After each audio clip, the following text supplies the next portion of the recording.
um to be over here for discoverability. So you guys help me over here for discoverability. So you guys help me over here for discoverability. So you guys help me. They're supposed, I don't know if they're supposed to be hot, sweet, whatever.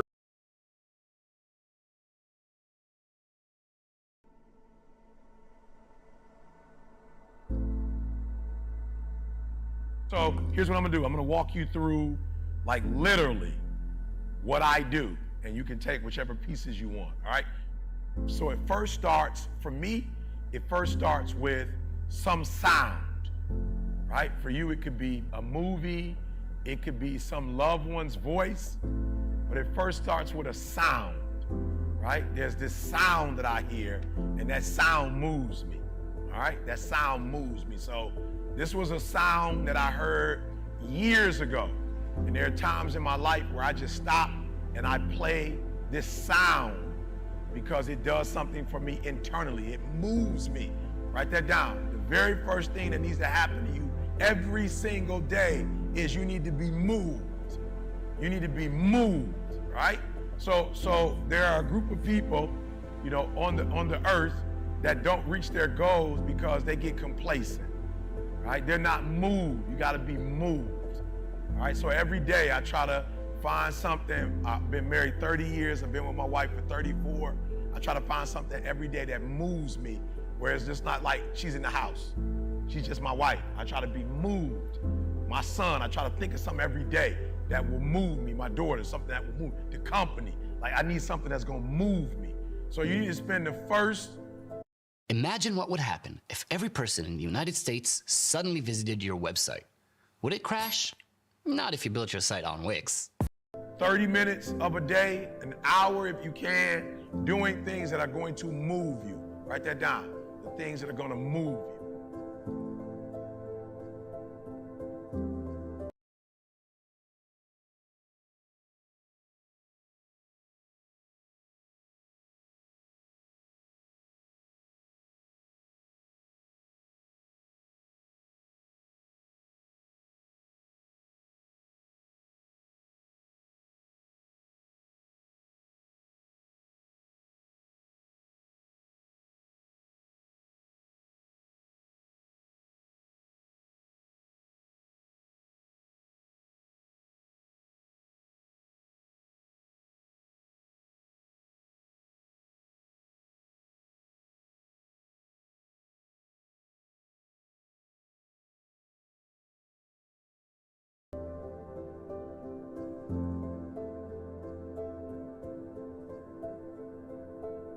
Listen to me very closely.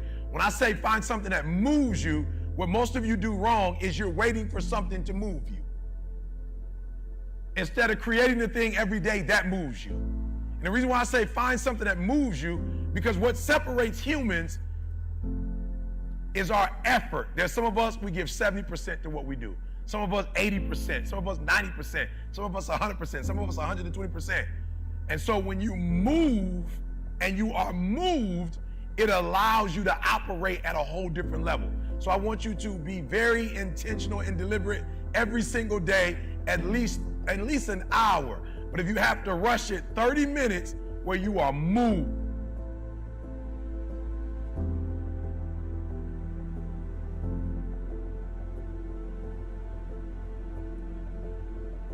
Look, I don't know what it is. I'm telling you though, stop waiting for something to move you and move yourself.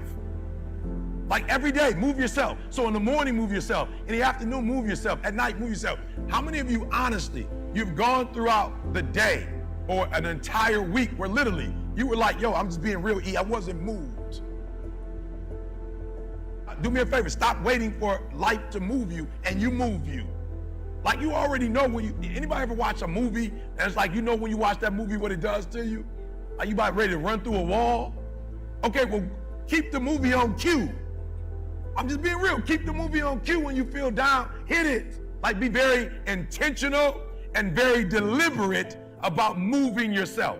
That's number one. Look, the only difference between you and I is passion. That's it. Most of you are probably more intelligent than me in this room. You are.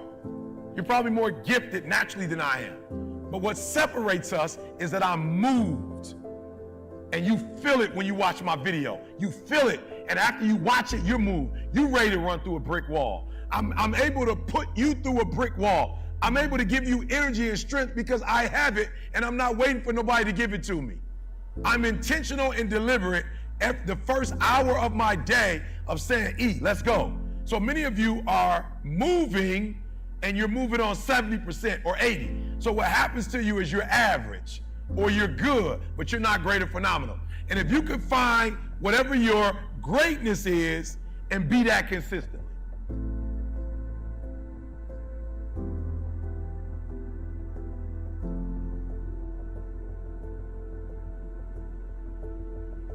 Good, so here's what's happening.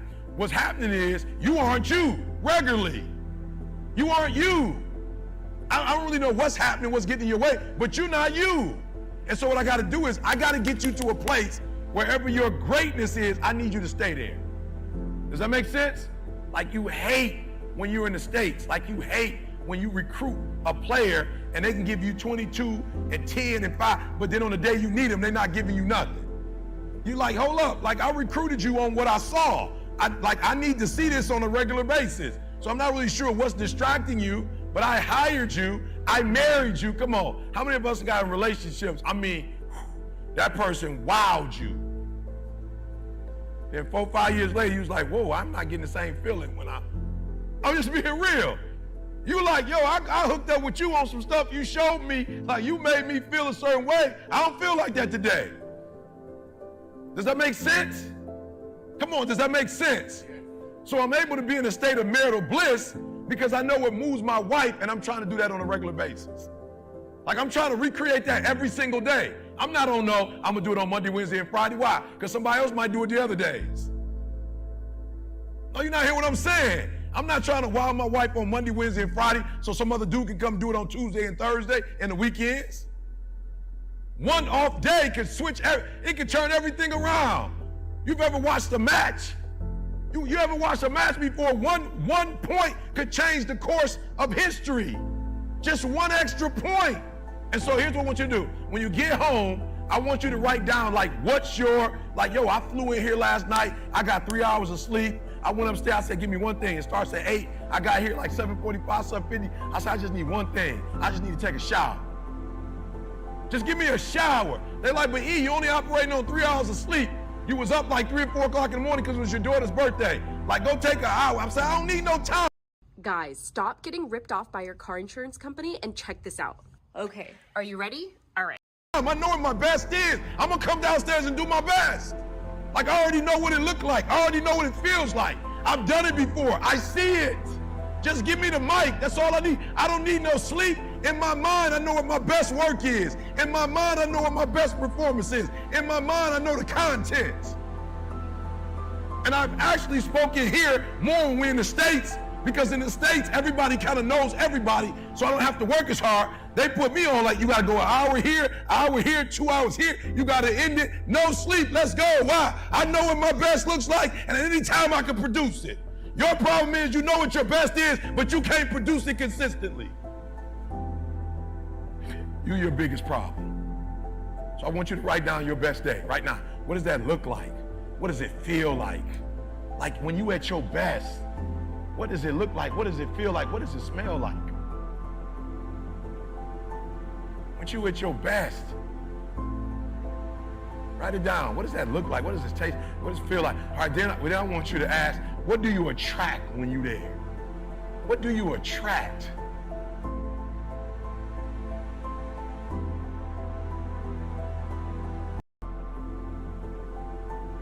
When you at your best, write it down. What does that look like? What does it taste? What does it feel like? All right, then I want you to ask, what do you attract when you're there? What do you attract?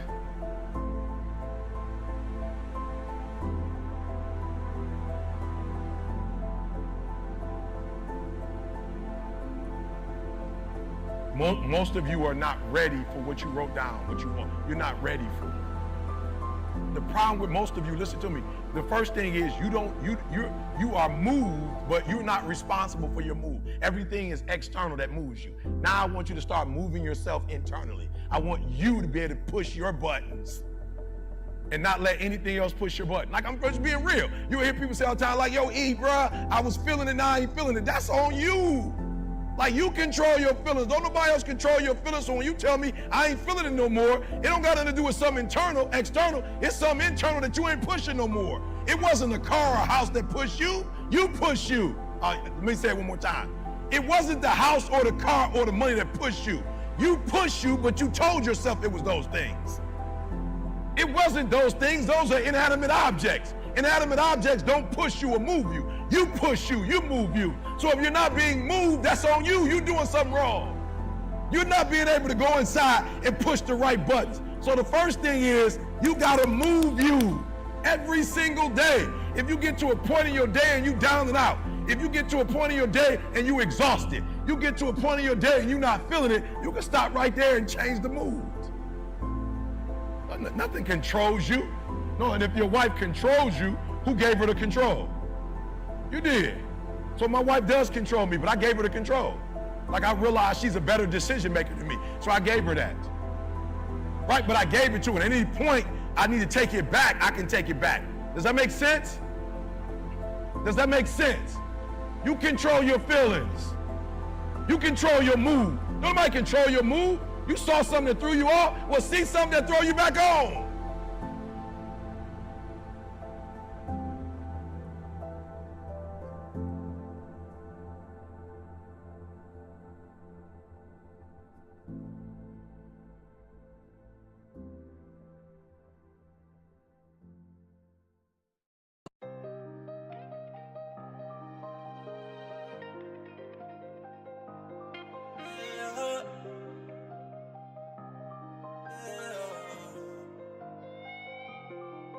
What can I say? I've been having my way. Coming from nothing, I pray, stay on below way. Some back in the day, tryna kill me, they gon' pay. Lil' mama, I made it. Gets all of my watch, rose gold all of my chain, I'm making a statement.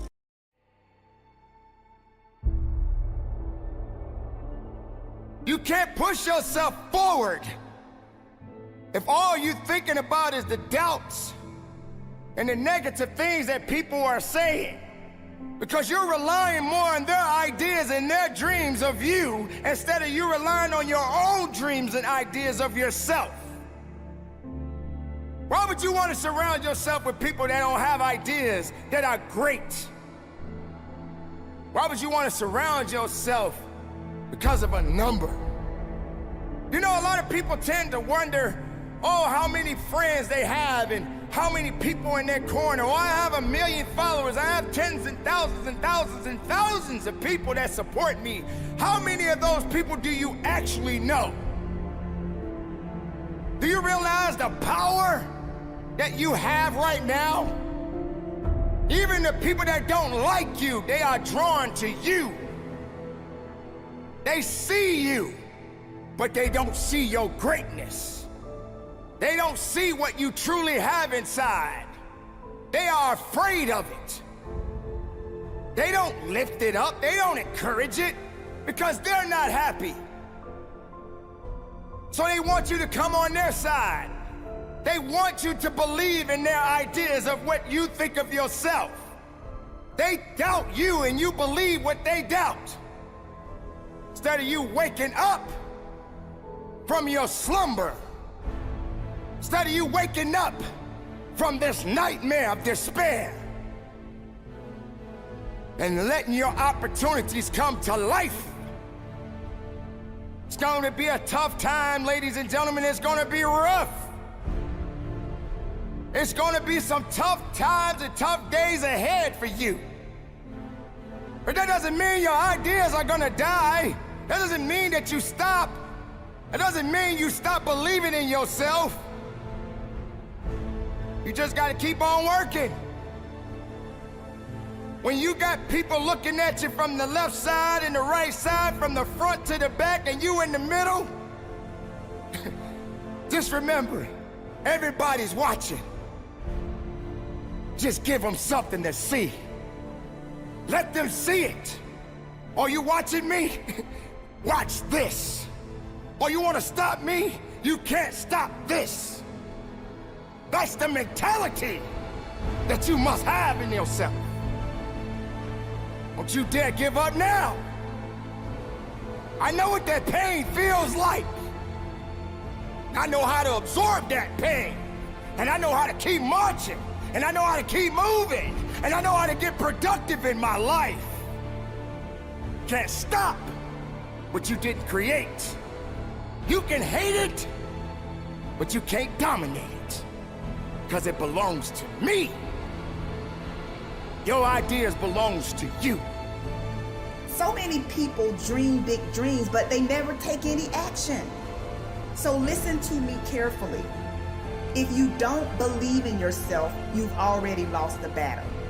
Not believing in yourself is a losing battle because either you won't try at all or you will convince yourself that you can't do it. And when you convince yourself that you can't do it, your results are going to confirm what you believe. You fall short of your goals when you predict that you're not going to hit them. And sometimes you're too focused on probability. You're asking yourself, well, what's the likelihood of this happening? Versus focusing on the possibility. Asking yourself, how would my life change if I accomplish this? Ask yourself that question. And don't wait on approval from anyone outside of you. And don't feel bad because you feel like no one is cheering for you. No, you've got to decide that you are your biggest fan. You've got to decide that you're gonna finish what you started if you don't have one person supporting you. If nobody acknowledges you, acknowledge yourself. If nobody supports you, support yourself. This is the thing. If you keep showing up, if you keep going hard, if you stay consistent through your valley moments, your results will turn those who ignored you into fans. It's not that you don't want everything that comes with the path that leads to your true potential, but you are too hung up on blaming the past and the present. You are too hung up on blaming your mom for how she treated you when you were younger. You are too hung up on blaming your teachers for how they spoke to you. You're too hung up on the shitty thing that happened to you years ago. I'm not trying to discredit your pain, but you gotta let that shit go. And because of that, you aren't able to appreciate the strength and power you have today. You aren't able to step into that power because you are choosing to justify excuses every single time you open your fucking eyes. It's time to take responsibility. Understand that you are in control of how you feel every day, what you do every day, how you act every day. So don't get it twisted. The excuse that these outside sources control how you feel, what you do, and how you act is just a justification that has been drilled into your head since you were younger. Break out of it. Understand that we have the power to change our lives. Stop putting the power in other people's hands by blaming them for your current situation. Take that shit back. Take that shit back. Choose to shift the trajectory of your life so you can live up to your true potential. And don't for 1 second think it's going to be easy. If it's important to you, you're gonna find a way. You won't have to look for a resource. You will become resourceful. It's not always about the accomplishment. It's about the effort. If we can just keep the effort going, the excuse is irrelevant. You gotta be stronger than your excuses. Excuses don't get results. We get one opportunity to come this way. We get one shot. We got one life to live. Life is too short to make excuses. We get this strange feeling that we have never had, you see, in our lives. That we are no longer this poor little stranger and afraid in a world it never made. Do you want to launch your own Minecraft server for you and your friends? At SharkBite.com, for as little as $2.50 a month, you can order today and be up and running with a new multiplayer server in no. Momentum is a big thing with human beings. It's a big thing for me, at least. If I'm on a good momentum of healthy eating and exercise, I love it. I like waking up sore, pushing further. I like writing down my workouts, what I've done. And I like hitting that gym hard on a daily basis. And I build momentum. And I find that when I do that with writing, whether I do that with performing. Wealthy people, first they get into stocks, then they start a business, and then they get real estate. Owning a stock is like it's owning a percentage of a great business. The people who aren't wealthy is because they don't own nothing. You only have your money sitting in cash. If your money is just sitting in cash, realistically, you're becoming poorer every day. The key to wealth is through ownership. At about 9 or 10, I saw my moms get shot in front of my face. My early years were surrounded with violence. I saw my mama selling drugs. I saw my mama robbing. I saw my moms get robbed. I saw her get shot, and then she later on went to prison, right? So I saw that early. At 14, my mom was in prison and I lost my grandmother, which was who I was living with at the time. 14, I'm homeless. I'm just on survival mode. Like the world, I just want to get to the next day. I want to make as much money as I can selling crack. So at 16, I go to prison for attempted murder on robbery. But in prison, I had a fight with two of my homies. In prison, we fight for like 4 hours. Jeez. Back to back, I'm just fighting one after another one. Like we just fighting. And I go to solitary confinement. And at this time, all these parish prisons is considered like one of the worst parish prisons in the United States of America, right? And I go to the cell and I meet this white guy. That was the turning point of my life. He was like, man, listen, man, there's a game that's being played and you're playing a game that you can't win. For a minute, I just started thinking about the people who I knew that was in the streets. Everybody lost, everybody suffered the same fate. He has on a red and white band at the time. The red and white band means you're in federal custody. The first 3 things was he said, listen, man, wealthy people do 3 things, man. They stop trading time for money.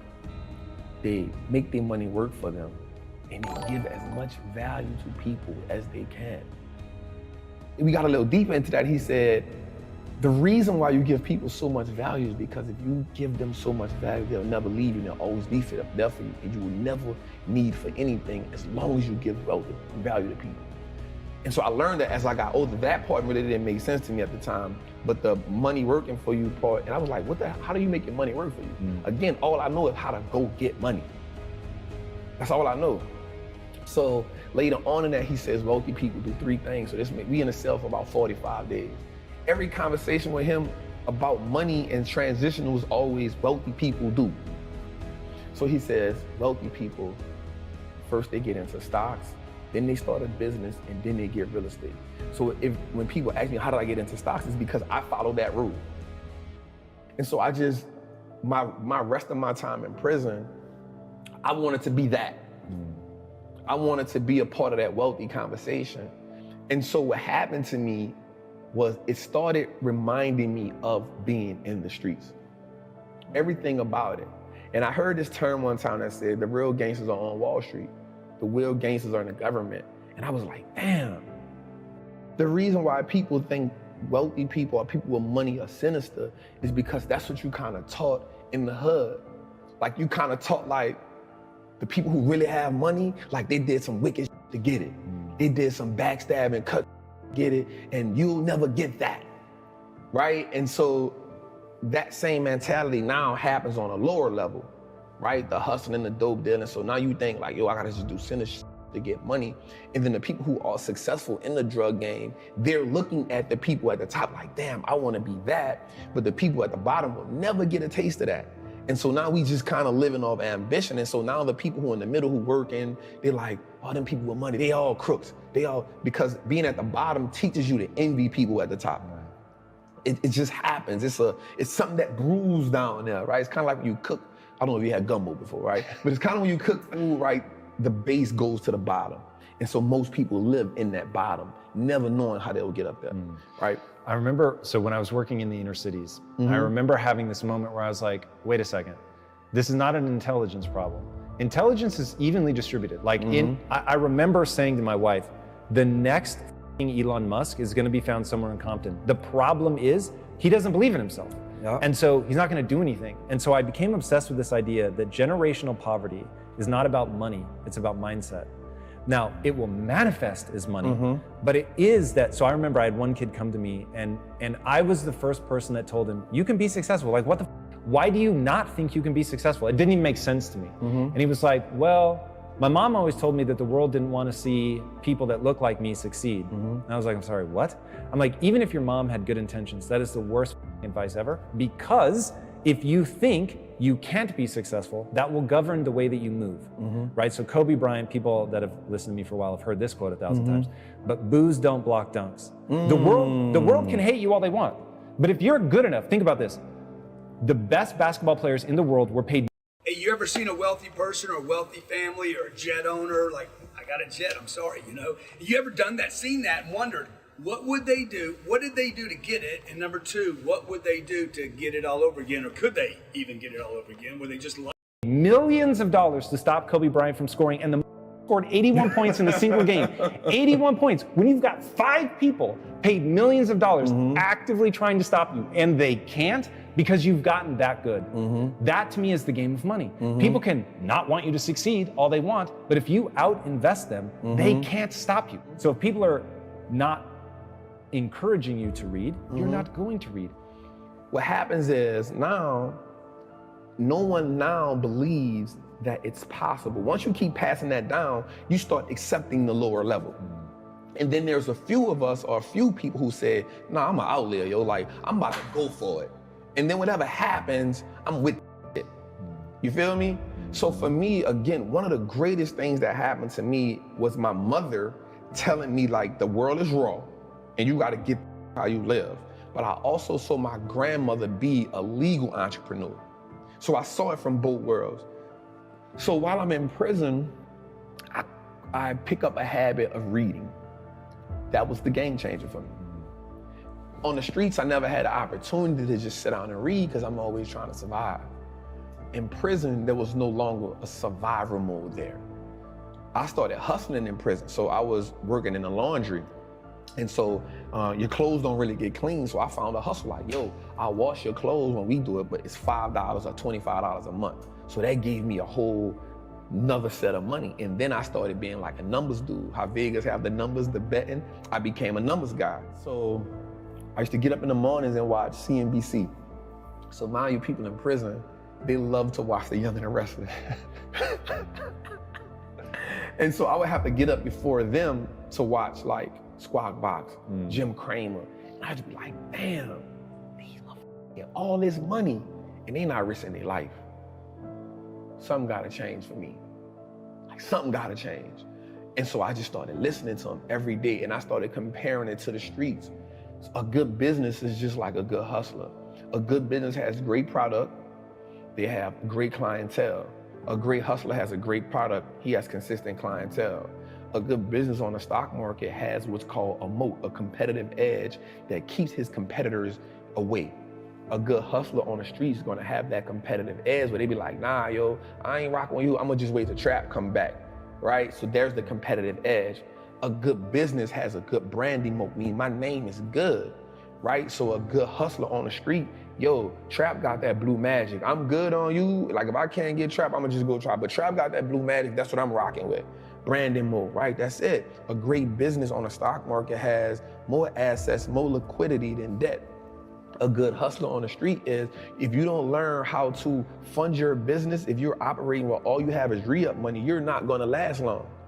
So those components reminded me the same. In the stock market, in the world, if a company's paying tariffs, that's equivalent to a dude on the street going pay draft to go hustle in somebody's hood. Like, you can't hustle over here unless you pay me draft. It's the same as a tariff.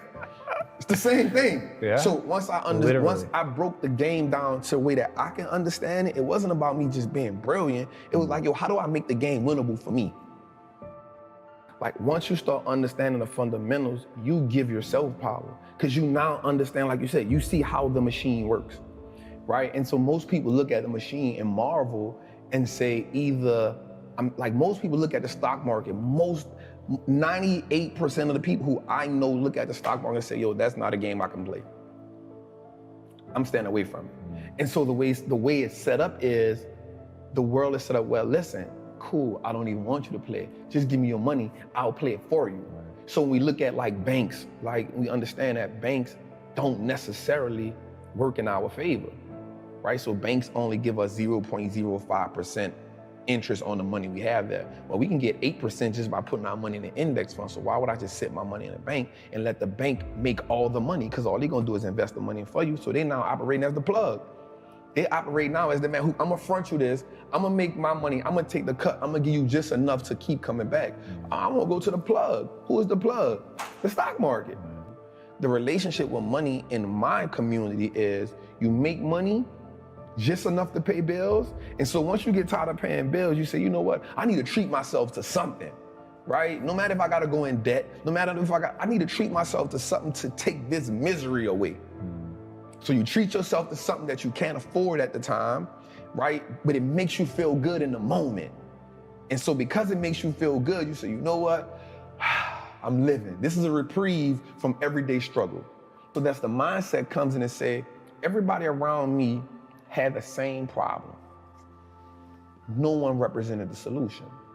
So if I don't change something, I'm only going to end up like everybody else I know. Somebody has the solution somewhere. There's too many people out here living the life of their dreams that I'm watching. They know something I don't know. And the only thing that they had was access to a different type of information.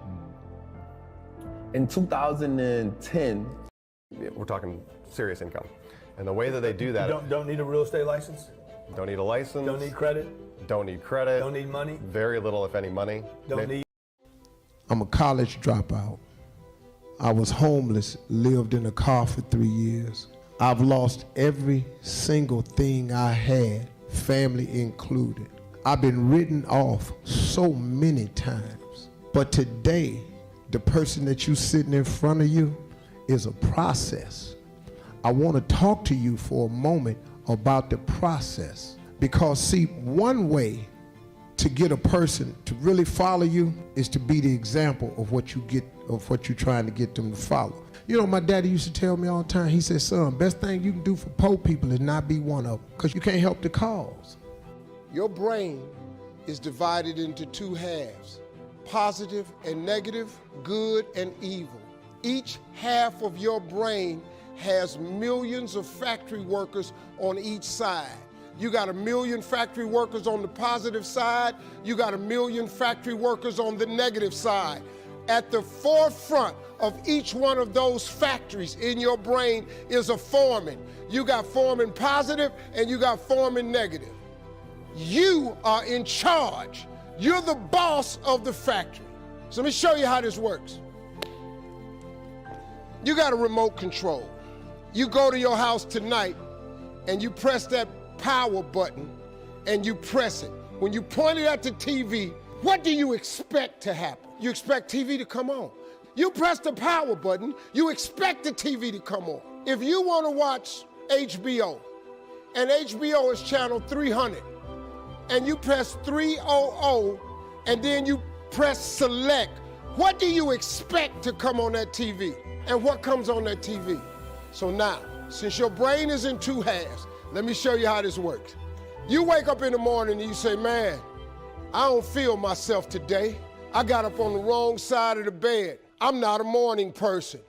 Foreman negative hears that. He steps to the front. He said, what did you say? You say, I said I woke up on the wrong side of the bed today. I'm not myself. I'm not a morning person. He says, you got it right away. He said, hey, the boss just woke up and said he's not a morning person.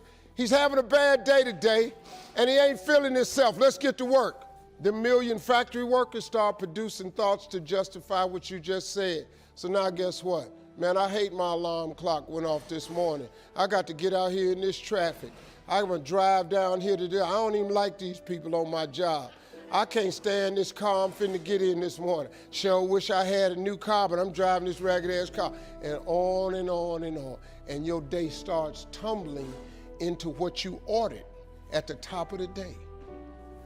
You could wake up in the morning and you say, you know what? Today is gonna be a great day today. I expect something really good to happen for me today. Man, thank you, Lord, for waking me up this morning. He said, what did you say? You said, I said I'm having a great day today. I expect something good to happen today. Thank you, Lord, for waking me up. Foreman Positive turns around and goes, all right, let me have your attention. Steve's having a great day today. He's expecting some wonderful things to happen. And man, let's get it going. And they start manufacturing thoughts. Same brain. Man, I can't wait to go to work today. It may not be the job I want, but at least I got a job. I appreciate the fact that I don't have a car, but at least I can walk to the train. Man, this is gonna be great today. That's how your mind works 24/7. It never turns off. You have got to change the way you think. It is the whole determining factor of where you go in life.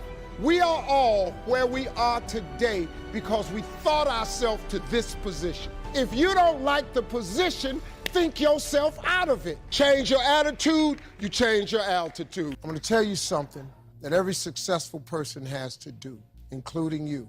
Believe it or not, every successful person in this world has jumped. I'm gonna tell you what I mean by that. You are going to have to jump. You cannot just exist in this life. You have got to try to live.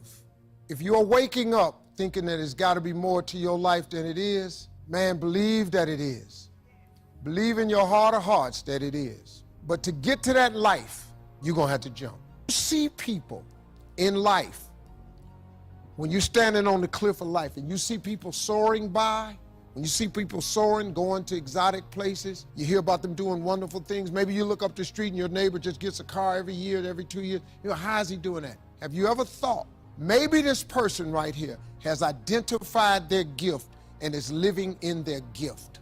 Because your Bible says, your Bible says your gift will make room for you.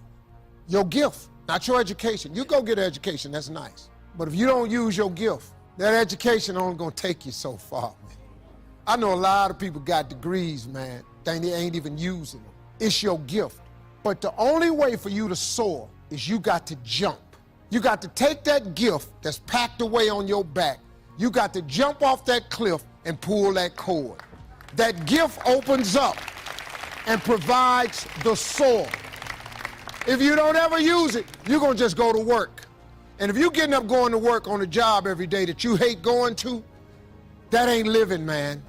You just existed. At one point in time, you ought to see what living's like. But the only way to see what living like, you gotta jump. And here's the problem. Let me just be real with you. When you first jump, let me tell you something. Your parachute will not open right away. I'm sorry. I wish I could tell you it did, but it don't. When you jump, it's not going to open right away. You're gonna hit them rocks. You're gonna get some skin tore off on them cliffs.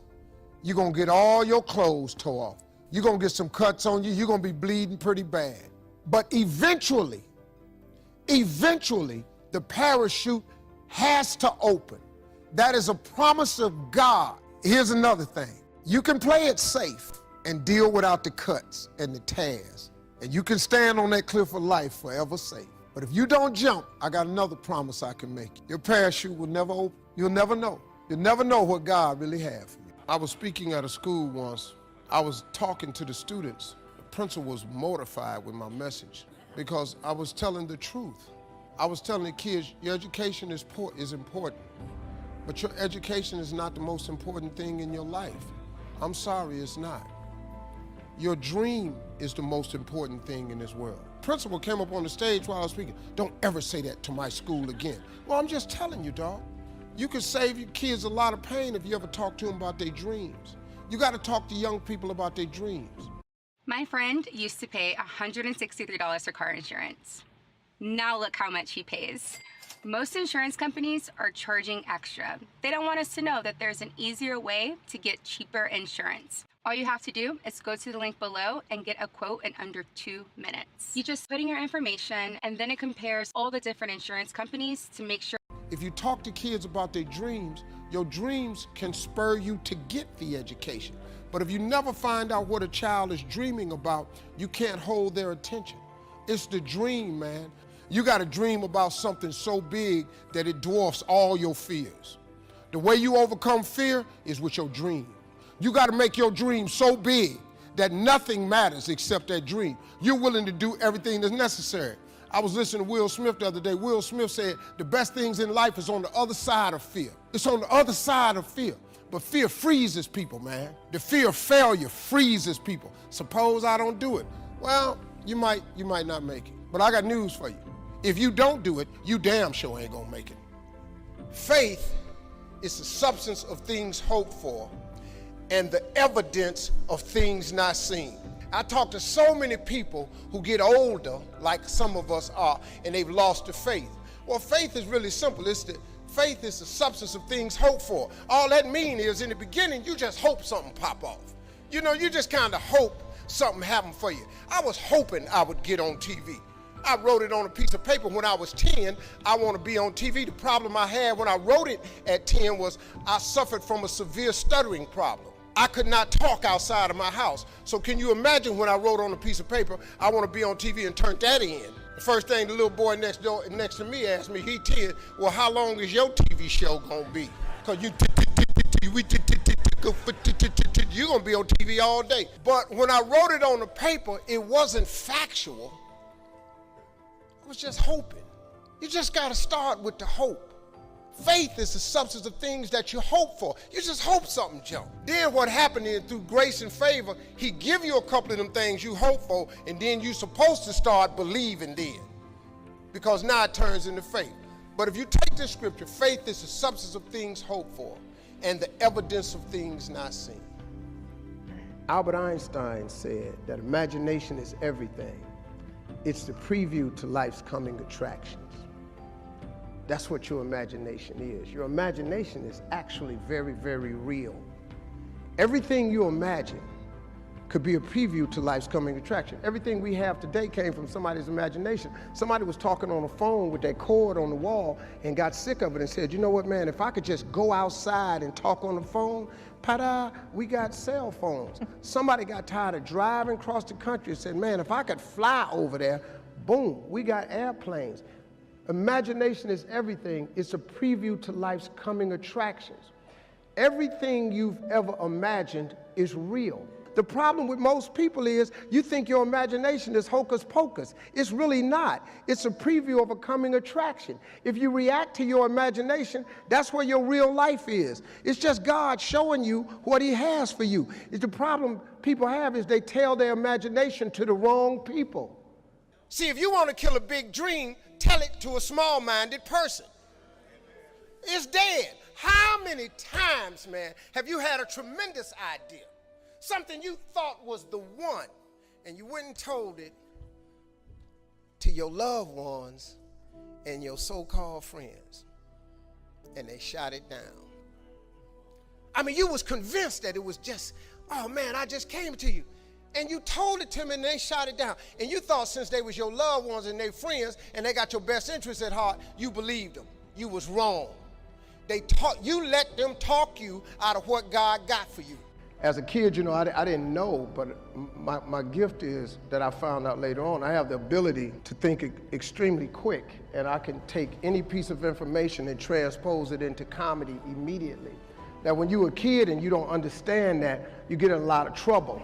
I didn't know what it was until I got older, that this was a gift, that it did make room for me, that I became a stand-up comedian, which started with a dream of mine, and it led to where I am today. It's a lot of stuff that happened in between there.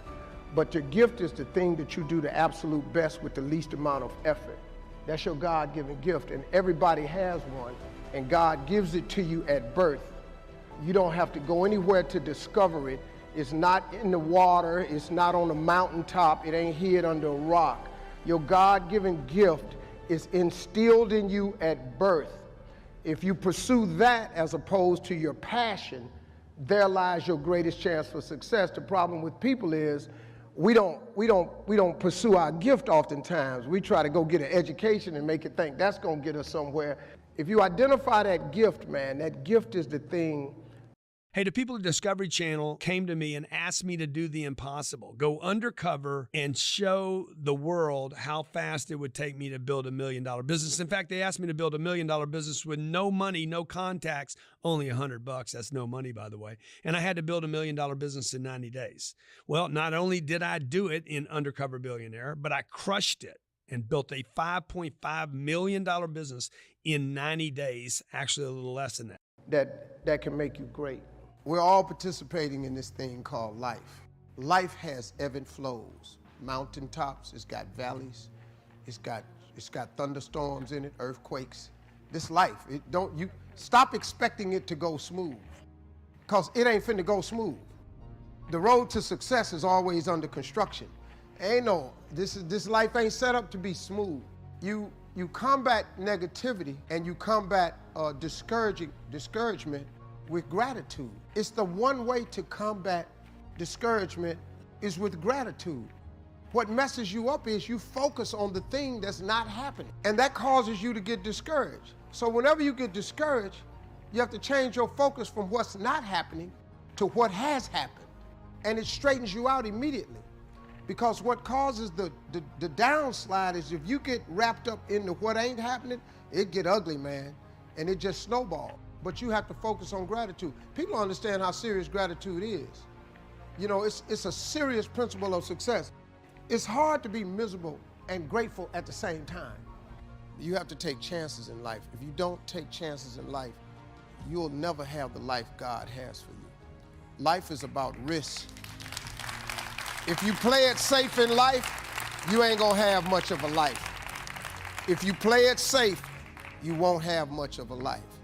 Life is risk. It takes courage to pursue your dream. I just did it. It cost me everything, but eventually, God is very good, man, when he sees you take a leap of faith. He supplies you everything you need. Now, it's gonna cost you something, but most people are not willing to pay what it costs to go after your dream, because you're gonna have to hurt a little bit. And most people don't like being uncomfortable. If you don't want to be uncomfortable, please do not pursue success, because success is a very uncomfortable feeling. And I learned to be comfortable being uncomfortable. See, if you think you're too old to make it, let me give you a prime example. Colonel Sanders. Colonel Sanders has been frying chicken his whole life. He was telling everybody he had the best chicken in the world. Ain't nobody believing. They turned him down everywhere. Colonel Sanders didn't get a franchise till he was in his 60s. Kentucky Fried Chicken sell more chicken than anybody in the world today. So if you're sitting there thinking because you got a little gray on you, you too late, as long as God waking you up in the morning, that's the sign that he ain't through with you. So what you tripping for? Last year I spoke at the SALT Convention. The SALT Convention is where billionaires from around the world gather. They gather in Vegas once a year to talk about how they're gonna change the world. There's a couple hundred billionaires in this world. They all come to Las Vegas once a year to SALT Convention. I was asked last year to be the keynote speaker. And I'm tripping because I'm not a billionaire. And I asked a guy who asked me to do it, I said, I'm not a billionaire, you do understand that. We said, Mr. Harvey, we know everything about you. We know your net worth and everything. I said, well, what can you all learn from me? He said, everything. He said, the reason we want to hear your story is because the majority of us that are billionaires, we inherited some money and we grew it. A couple of us inherited $1 billion, some of us inherited 300 million and we turned it into $1 billion. You come from nothing. What we want to know is how you got to where you are after coming from nothing. How did you live in a car for 3 years and wind up on more TV shows than anybody? How did you survive flunking out of school? How did you survive all of that? We want to know that, because in case something happens to us, we don't really have the information that you have, or how to come from the back to the front, or how to come from the bottom to the top. So I get asked oftentimes to speak. And so when I was telling them how I made it, I was telling them about the fortitude that I developed. And then I told them about the faith that I had. And that was really startling to them. Now, a lot of them are people of faith, but a lot of people who were born with a lot of money ain't really had to have a lot of faith. You understand? You have an idea of what it feels like. You've seen some kids get put in foster care. You've seen Child Protective Services come to somebody's house. You've seen kids come to school with less. You might have been one of the kids that went to school with less. You have struggled to give your kids a better life than the one you had. They don't hear this. But I'm gonna tell you something right now. You can be successful without an education. It is okay to be so stressed and overwhelmed that you feel like you need to talk to someone about it. And by that, I mean going to therapy. Lately, the transition from college into post-grad and working full-time and adulting has been really stressful. It's a lot of change. And so I've been using BetterHelp to help guide me through this huge transitional time in my life, and I've been loving it. BetterHelp will assess your needs and match you with a professional, licensed therapist in as little as 48 hours from signing up. The therapist I've been talking to specializes in work-life balance, stress, overwhelm, and self-care, so it was the perfect match for me. I also wanted a Christian therapist, so when I was signing up, I was able to select and search for Christian therapists just so we could have that same background and that same foundation. The service is available to clients worldwide, and you can log in and send a message to your therapist at any time. You'll get a thoughtful and timely response, plus you can schedule weekly video or phone sessions so you won't have to sit in an uncomfortable waiting room like with traditional therapy. And BetterHelp is committed to facilitating great therapeutic matches, so they make it easy and free to switch therapists anytime if needed. So I highly encourage you all to check out BetterHelp if you're interested and start your therapy journey today.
You can be successful without coming from a rich family.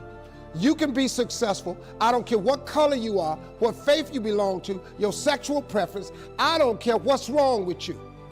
You can be successful. Everybody in your life will have a turn back moment. No matter who you are, you're going to have such a period in your life where it seems like it's not working. You're going to have doubts. You're going to have a lot of trials and tribulations and challenges. And everybody has what's called a turn back moment. You always have a moment in your life where the direction you're going, you will have to make a decision to keep going or you turn back.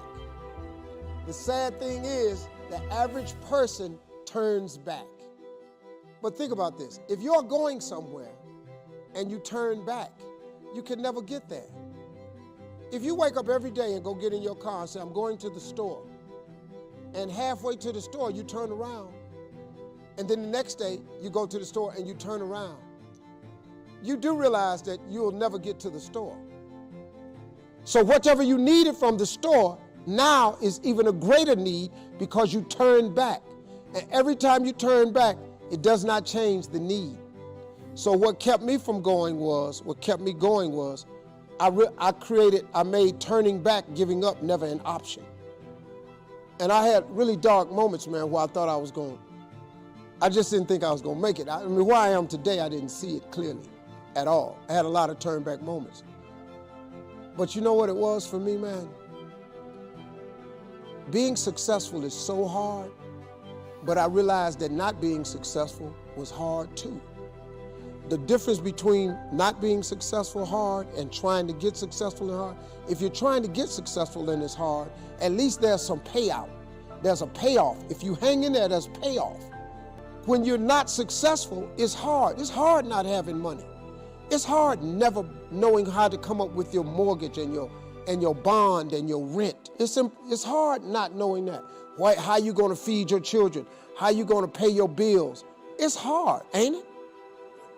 So if it's hard that way, and it's hard being successful, I might as well deal with how hard it is to be successful, because at least one day that could be a payout. If you just stay in the hard part of life of not being successful, ain't no payoff.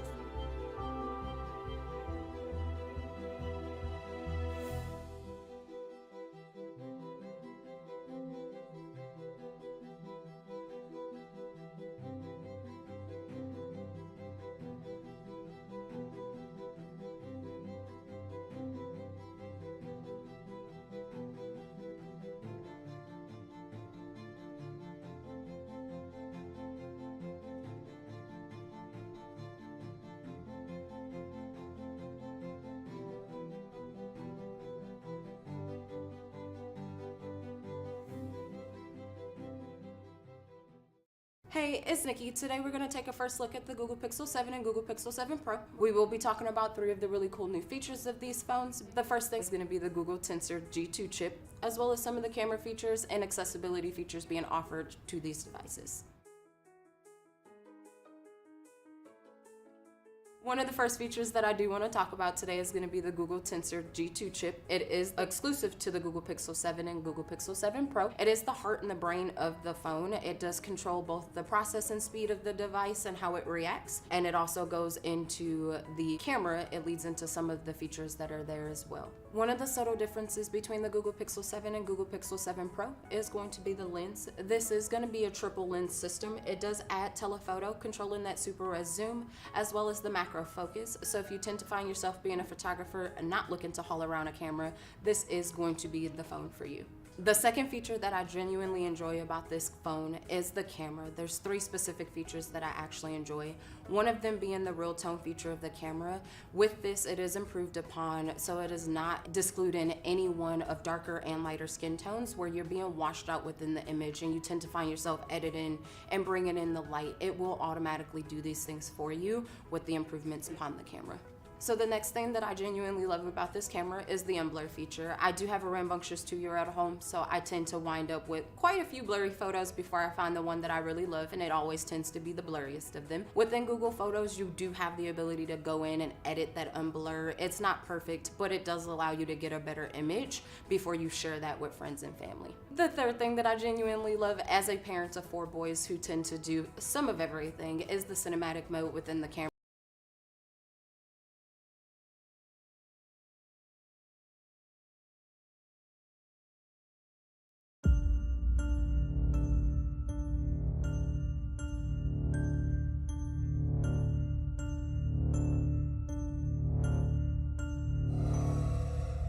The decisions that you would make when you're around people you love and care for, I want you to get mature enough to make those when they're not around.